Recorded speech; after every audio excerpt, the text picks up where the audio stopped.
قرآن شفا ہے۔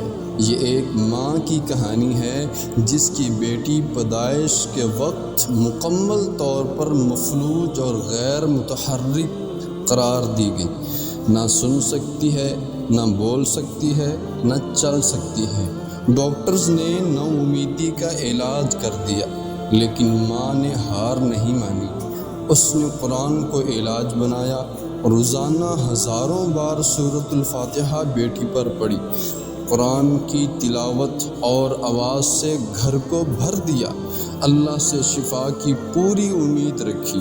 سالوں کی محنت اور دعا کے بعد چھٹے سال ایک معجزہ ہوا۔ بیٹی چلنے، بولنے اور سننے لگی۔ آج وہ قرآن حفظ کر رہی ہے۔ کبھی اللہ کی رحمت سے نا امید نہ ہو۔ قرآن صرف تلاوت نہیں، شفا بھی ہے، سکون بھی ہے، دوا اور معجزہ ہے۔